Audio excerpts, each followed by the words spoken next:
Has anyone ever felt that they've lacked the words or the way to help their clients achieve deep abdominal activation?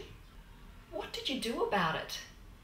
How did you get your clients to really engage those deep abdominals? I've had clients, when you ask them to engage their abdominals, they actually brace and push their tummy muscles out, and that's been a little bit frustrating for me at times. It's been very useful to brainstorm and think of different ways to explain how to activate those deep abdominals.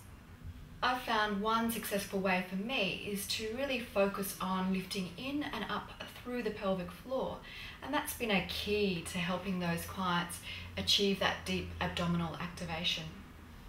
When I initially explain the pelvic floor to my clients, I get them to imagine that the pelvic floor is made up of a series of slings. So from each sit bone, there's a sling that connects, and then from the pubic bone to the sit bones, and also from the sit bones to the tailbone. So you've got a series of slings that really connect through the pelvic floor. And I ask them to imagine that those slings are lifting in and up and drawing tighter, and that will actually help to engage those deep abdominals. A couple of pictures of the pelvic floor. One of my favorite is from the anatomy coloring book, and as you can see, it's got diagrams of the pelvic floor, which are quite useful to explain. Another favorite is from Eric Franklin's book,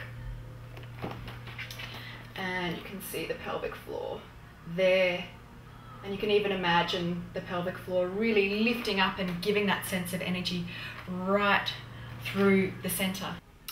I'll also talk about the abdominal structure. So I'll talk about the transversus and how it wraps around like your own internal corset, being the deepest layer, and its main function is to really compress the abdomen. I might even show them a picture. So my favorite, the anatomy of movement. And you can see the transversus and how its fibers wrap horizontally. Then also I'll talk about the internal and external obliques so that they get more of an overview of the entire abdominal structure.